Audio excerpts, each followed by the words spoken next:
Fala aí, pessoal, beleza? Dando seguimento na nossa linha de estudos sobre os exércitos do passado, hoje eu vim trazer o segundo vídeo falando, sobre os exércitos do Antigo Egito. E hoje eu vim trazer, eu diria, os dois principais pontos, pelo menos na minha visão, que eles agregam muito ao nosso entendimento, de como funcionavam os exércitos do passado e por que eles são importantes, Então, mais uma vez, eu vou trazer de uma forma mais abrangente, uma forma mais geral, vamos dizer assim, mas trazendo informações relevantes ainda, tá bom? Antes de começar o vídeo, eu só quero agradecer que finalmente consegui monetizar o canal, tá? Então, isso tudo é graças a vocês e todo o acompanhamento que vocês dão ao canal. Então, finalmente eu consegui monetizar o canal. Isso significa que eu tô ganhando dinheiro? Não, ainda não, vai demorar um pouco. Mas, se vocês querem me ajudar, assiste, deixa tocando, as propagandas enquanto for, pelo menos um pouco, enquanto tiver, E também, se você sentir vontade, embaixo do vídeo vai ter uma partezinha ali que você pode clicar para mandar, se for da sua vontade, mandar alguma quantia para mim, E é pela própria plataforma, então, se você sentir insegurança, pode ficar tranquilo que é pelo próprio YouTube, tá? E então isso é mais uma opção aí para quem quiser contribuir, fora o Pix do canal que eu já tinha liberado, que eu vou deixar aqui agora e vai estar na descrição do vídeo também, É só mais uma forma de contribuir com o canal se você sentir essa vontade, tá?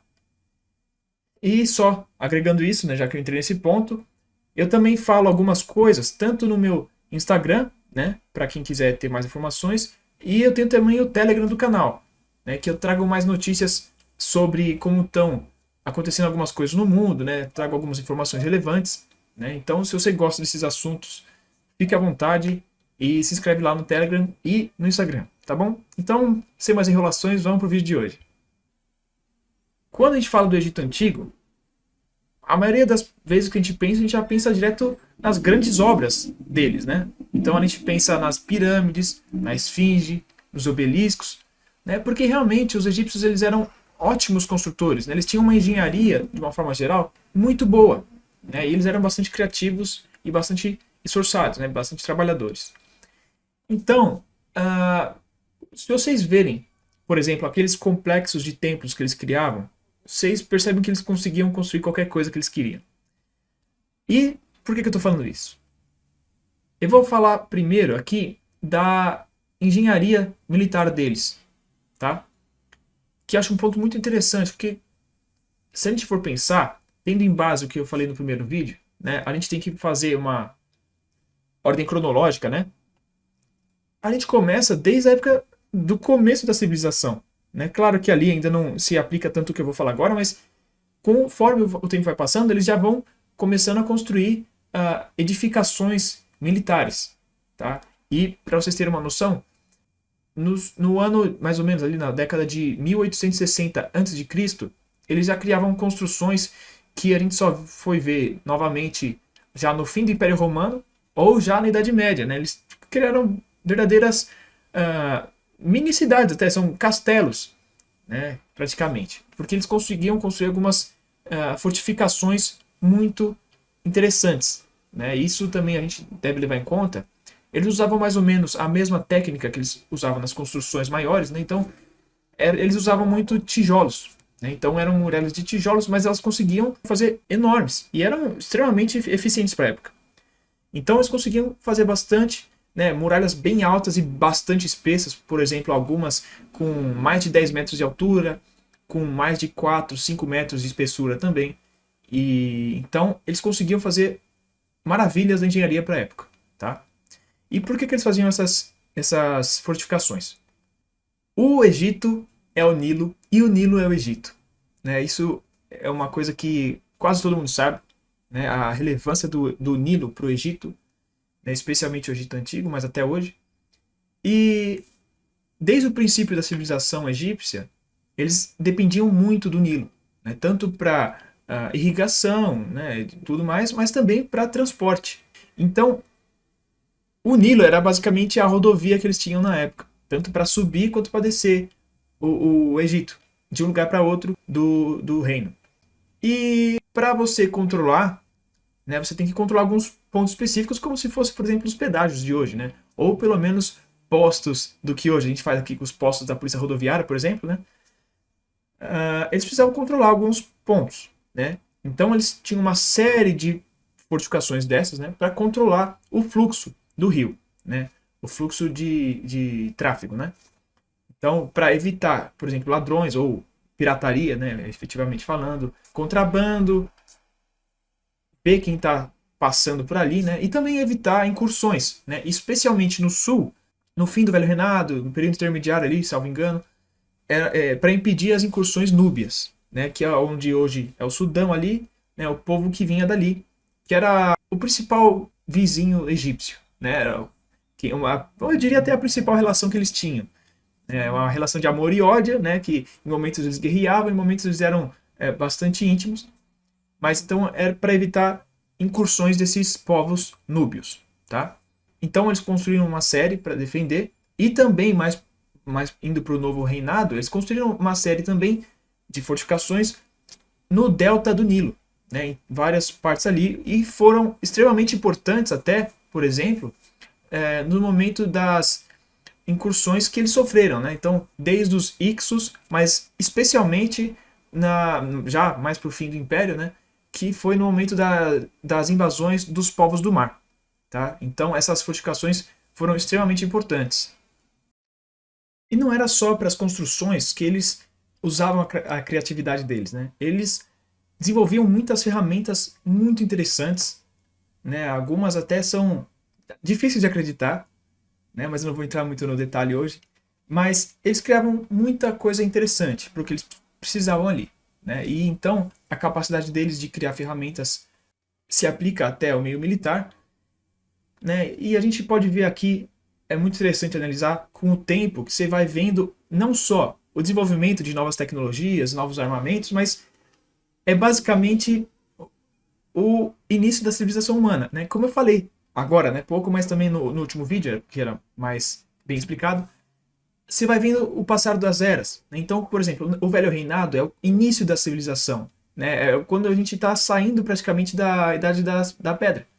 Então, você pode ver que por um bom tempo, até porque o Egito não tem tantos recursos naturais, né? Até para a época, né? Eles tinham pouca coisa. Então, você vê que por um bom tempo eles usavam armas de pedra, né? Então, por exemplo, pontas de flecha de pedra lascada, né?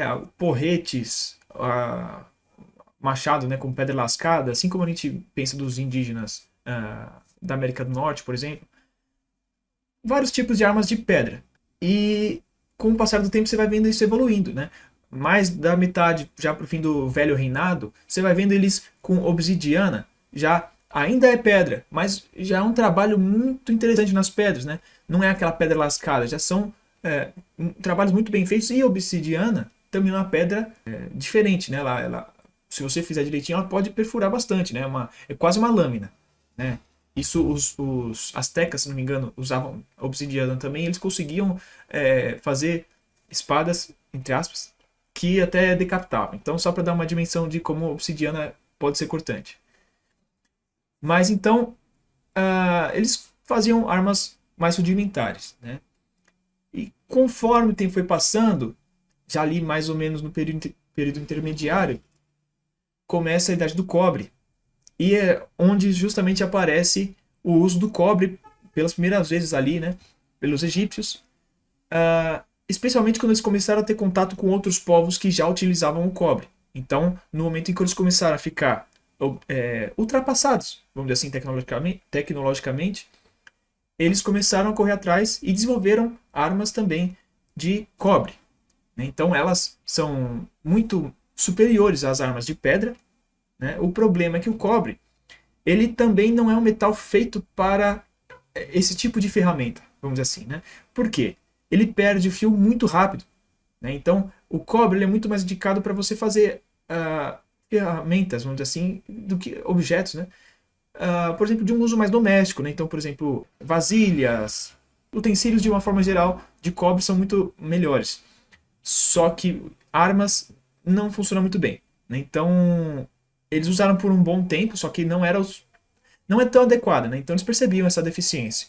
Então, quando surgiu posteriormente outras alternativas, eles passaram a usar elas, né? E é até interessante que eles não deixaram de usar as de pedras nesse momento das de cobre, por causa disso, dessa falha. Então eles tinham que ter uma reserva aí também, né? Para não ficar na mão. Porque imagina você estar na batalha, com a de cobre, perde o fio, você faz o quê, né? Então eles continuaram usando, por exemplo, armas de pedra. E uma coisa que eu quero deixar aqui de um parênteses aqui também é que é interessante ver o uso das ferramentas dos egípcios, né? Porque, como eu falei no outro vídeo, até o começo do novo reinado, o exército egípcio não era feito de um exército profissional. Ele era feito de conscrição, né? Eles pegavam o pessoal ali do campo, né, os camponeses, e empregavam como o grosso do exército, né? Eles tinham poucos soldados assim fixos, entre aspas, né? E geralmente eram mercenários núbios, né? Que eram propriamente guerreiros, vamos dizer assim. Por que eu estou falando isso? Porque a gente geralmente pensa no militar usando uma espada, né, naquela época. Só que os egípcios usavam muitos machados, né? E por que isso? Eles usavam as ferramentas que eles estavam acostumados a usar no campo, né? Então eles usavam muito machado, né? E não só machado, mas porretes e coisas que seriam fáceis de usar. Até porque eles não poderiam se dar o luxo de ficar equipando muito um camponês que não sabe muito usar, não tem treinamento, e vai ser um custo desnecessário, né? Vai ser um custo muito alto para um retorno baixo. Então eles colocavam as ferramentas mais simples mesmo para os guerreiros que eles tinham na época usarem, né? Então o máximo que eles iam ter um escudo e uma lança, né? Mas geralmente eles usavam bastante machados também, tá? Agora, dando seguimento aqui, já chegando para o novo reinado, aí sim começou a chegar já na Idade do Bronze, e foi então que começou a se usar o bronze. Tá? Isso também, da mesma forma que foi com o cobre, isso começou a se dar conforme o contato com os outros povos que já passaram a usar o bronze, né? Foi afetando o exército egípcio. Eles se sentiram obsoletos, né? Deixados para trás, né, provavelmente devem ter tido algumas escaramuças, alguma coisa assim, alguma batalha menor, em que eles perceberam que tecnologicamente eles estavam ficando para trás. E então foram buscar produzir seus equipamentos, né, em bronze também. Né? E por que eu estou falando equipamentos? Porque isso eu estou falando das armas. Mas eles também tiveram essa evolução na defesa.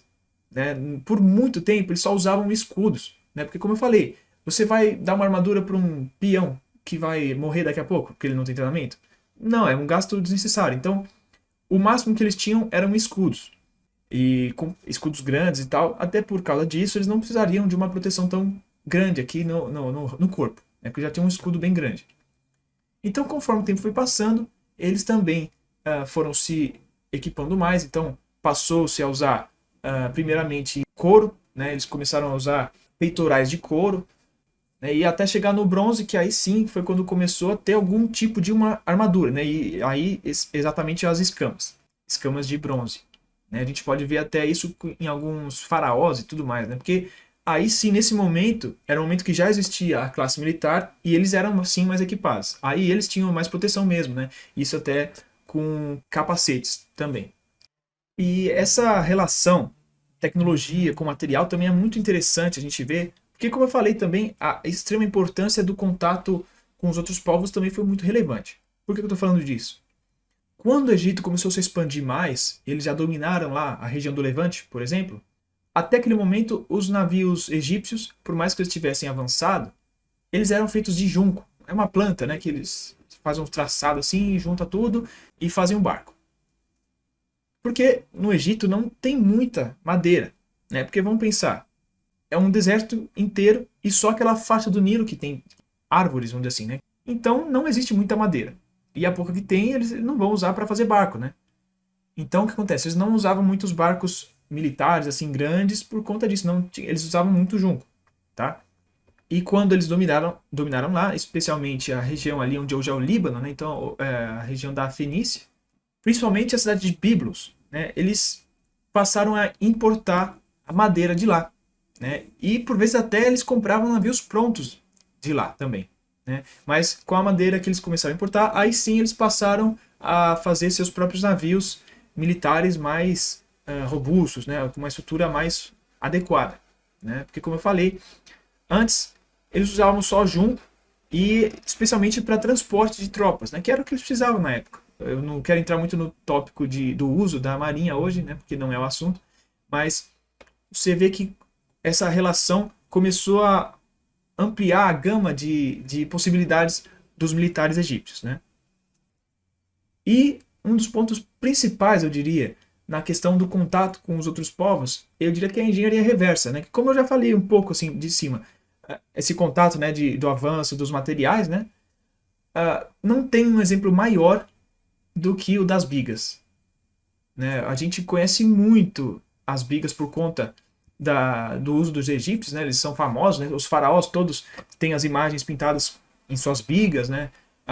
Eles até enterravam suas bigas junto com eles, né? Para demonstrar o valor que tinha. E isso não foi uma invenção egípcia, né? Isso pode ser uma informação chocante para alguns, mas os egípcios não inventaram a biga, tá? Eles justamente descobriram essa possibilidade, né? Essa invenção depois de uma invasão, tá? Os Ixos, que são um povo que veio ali da região onde hoje é a Palestina, né, mais ou menos, né, aquela região ali do Levante também, eles vieram e se estabeleceram no Baixo Egito, né, no norte ali, né, perto do delta do Nilo.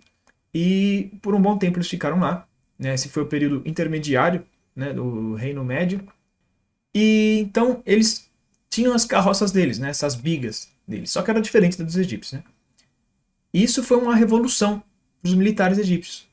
E com esse contato, os egípcios perceberam que eles tinham que ter a deles também, né? E aí, estudando bastante o emprego, né, a construção, né, as táticas envolvendo as bigas, eles desenvolveram as deles mesmos, tá?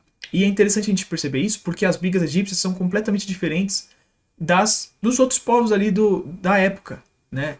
Isso a gente pode comparar tanto ali na Anatólia, no Oriente Médio como um todo, até lá na Europa, né? Porque, de certa forma, eram semelhantes às no resto, né? Que eram bigas mais rústicas, né? Mais pesadas, mais lentas, né? E as egípcias não. As egípcias eram extremamente ágeis, né, no terreno, eram muito mais móveis, né, tinham uma mobilidade muito maior, alcançavam velocidades maiores, né, até porque por serem mais leves. E uma coisa extremamente relevante, elas eram modulares. Elas não eram aquela carroça e acabou, e tipo, você vai para cima e para baixo com ela. Não. Elas eram desmontadas e montadas quando necessário. Então elas não iam para a batalha já montadas. Elas eram transportadas e no terreno, né, no teatro de operações, elas eram montadas para serem empregadas. Tá? Isso é muito interessante e relevante. Por que eu estou falando disso? Por que isso é importante? Porque se está no meio da batalha, estoura uma peça, é só por outra. Tudo bem, na batalha dificilmente conseguiriam, mas você não perde a biga por alguma destruição em alguma parte dela. Você simplesmente substitui. Tá? E de outra forma também você consegue transportar de cima para baixo, porque tem lugares que você não consegue empregar carroças, você não consegue passar com elas.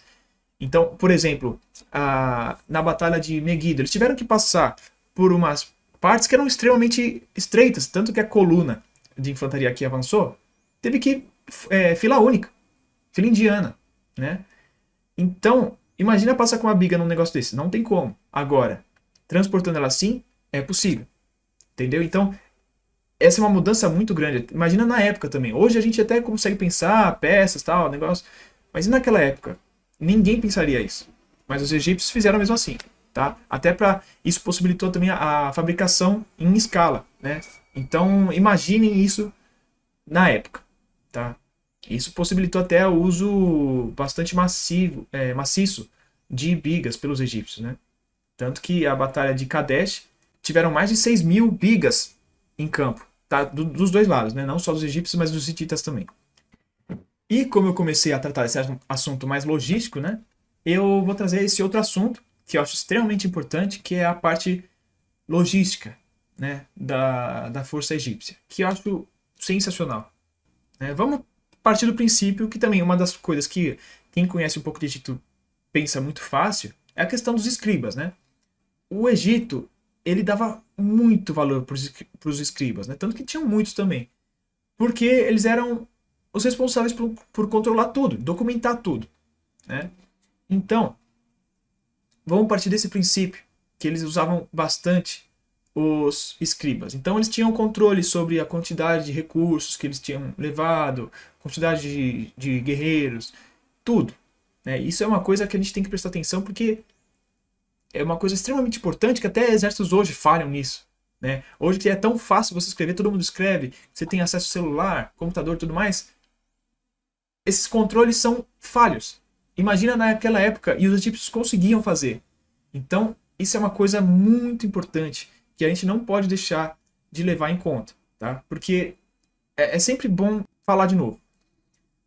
A batalha é uma parte só da guerra.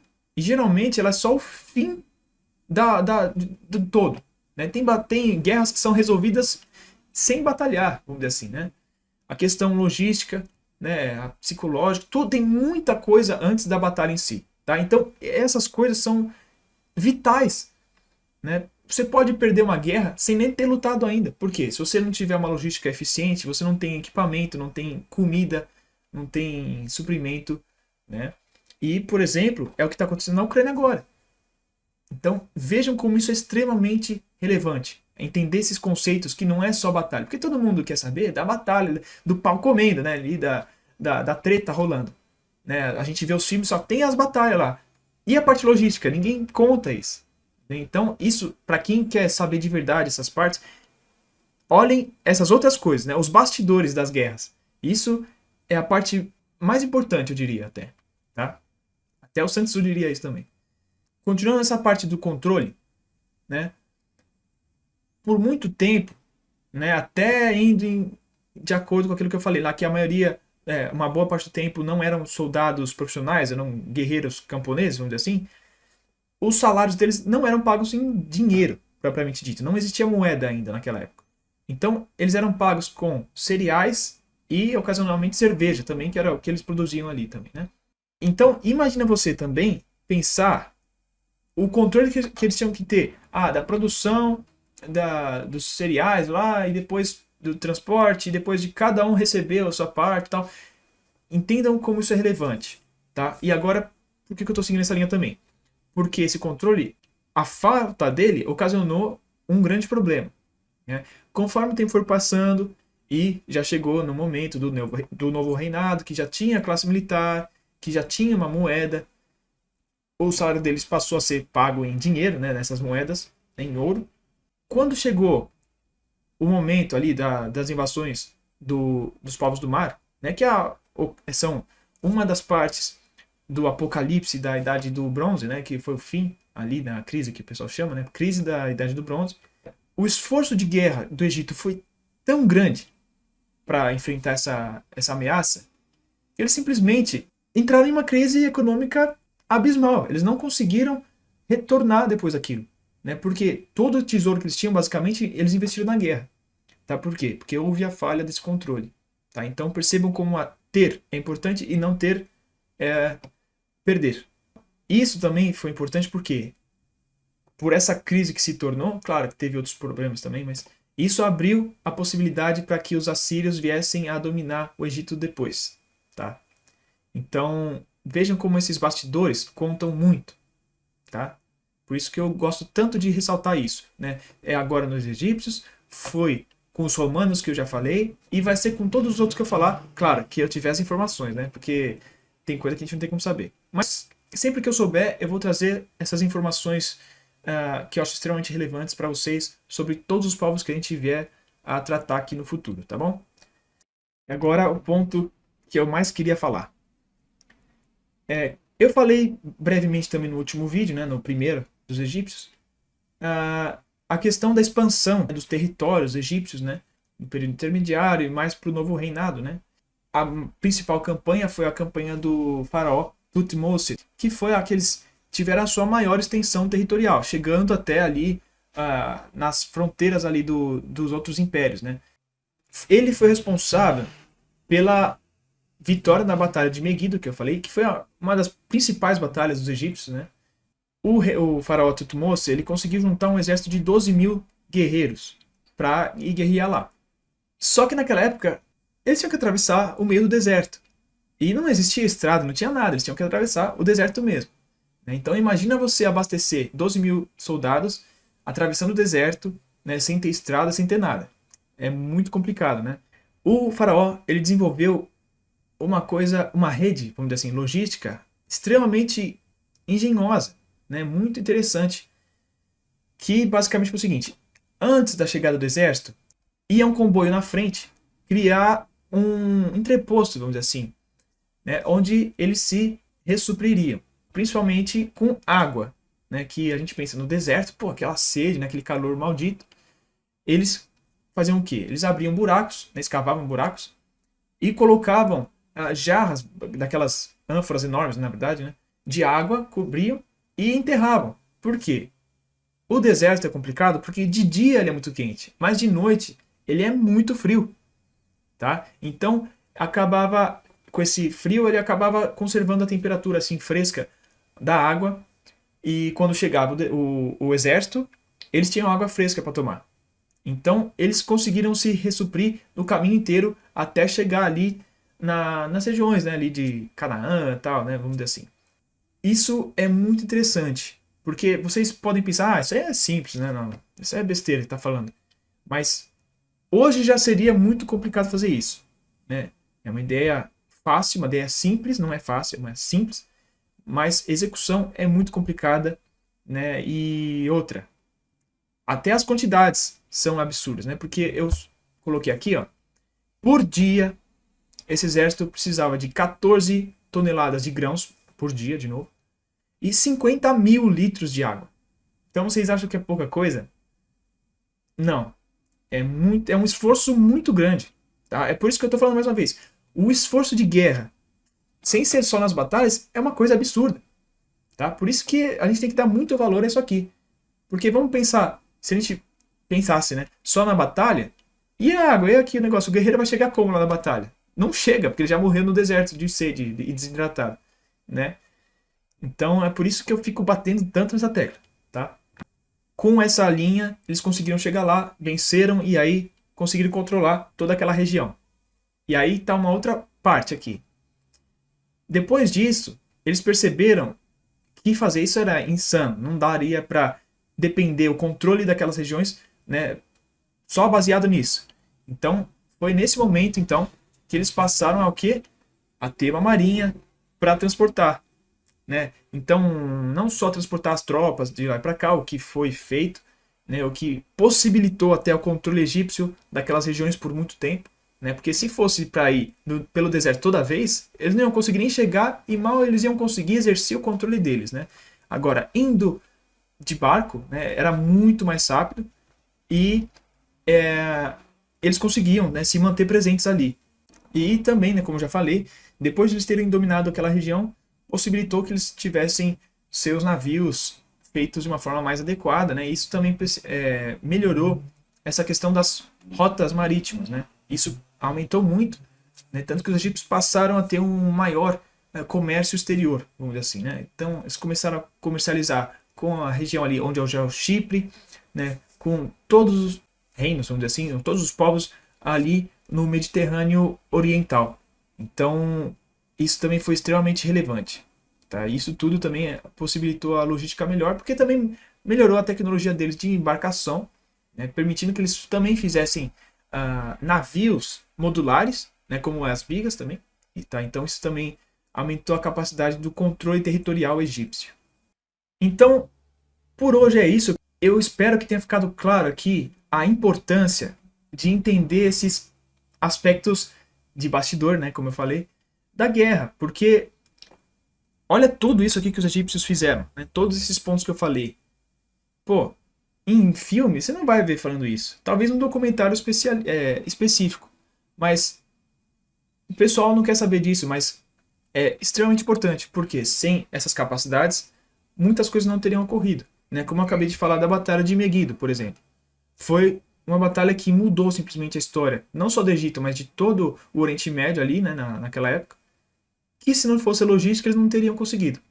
né? E isso se repete em todo momento da história. Logística é 50% da guerra, tá?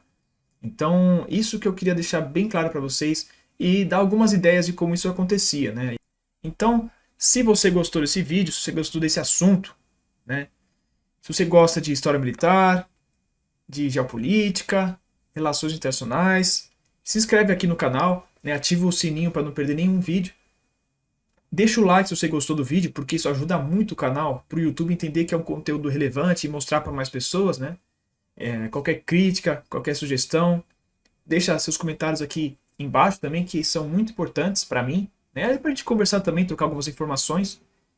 E compartilha esse vídeo com quem você acha que gosta, com quem tem alguma coisa a aprender, com todo mundo, com sua família, seus amigos, manda para todo mundo aí, tá bom? Isso vai ajudar muito o canal. Eu vou conseguir ajudar mais pessoas, que é o intuito aqui, a gente sempre agregar informações para subir um pouco o nível das discussões aqui no Brasil, né? Porque até eu estudo muito isso, né? Por gosto, por hobby, mas é muito difícil encontrar coisas em português, né? É muito difícil encontrar coisas para o público brasileiro, é tudo gringo praticamente, né? Então eu gosto muito de trazer isso para a gente aqui do Brasil, né? Então se você gosta e quer ajudar nesse assunto, nessa questão, compartilha com o pessoal aí para a gente trazer mais esse assunto para o Brasil, né? Para aumentar um pouco o interesse também disso. E com certeza, aumentando o interesse, vai aumentar a disponibilidade de materiais. Tá? Mas por hoje é isso, né?